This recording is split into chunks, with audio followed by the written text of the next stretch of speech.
ይሄን ቪዲዮ ሼር ኮፒ ሊንክ እያደረጋችሁ ለሁሉም ሰው እንዲደርስ አድርጉልኝ እባካችሁ። ውድ ኢትዮጵያውያን ኤርትራውያን ሙስሊሞች ባላህ ክርስቲያኖች በእግዚአብሔር እባካችሁ እርዱኝ። እርዳታችሁ ያስፈልገኛል። በአሁኑ ሰዓት በጣም እርዳታችሁ ያስፈልገኛል። የእህቴን አስክሬን ለማስገባት ብዙ ብር ተጠይቄያለሁ። ያ ደግሞ በእኔ አቅም የሚሆን አይደለምና እባካችሁ ይሄንን ብር 10ም 5ም ያላችሁን እያዋጣችሁ አገር እንድትገባ እርዱኝ እባካችሁ። እኔ ብቻ ያለኝ እዚህ ሀገር እህት ወይም ወንድም የለኝም። እሷ ብቻ ነበረች ያለችኝ እና እባካችሁ ይሄንን ቪዲዮ ለሁሉም ሰው እንዲደርስ አድርጉልኝ። እና ደግሞ የሆነ እውነት ለማቅረብ ነው የመጣሁት። እኔ ወንድሜ በህይወት አለ እግዚአብሔር ይመስገን። ጓደኛችን የሞተው ደግሞ ሌላ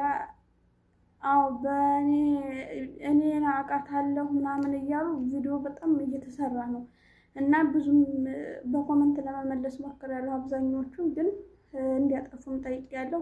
ያጠፋልኝ ምንም ያለ ሰው የለም እና እውነታው እኔ እስካሁን እርዳታ ቪዲዮ ጠይቄ አላቅም። ዛሬ ነው ይሄው በዚህ ቪዲዮ የጠየኳችሁ። እባካችሁ ሁላችሁ ሙስሊሞች ባላህ ክርስቲያኖች በእግዚአብሔር እርዱኝ።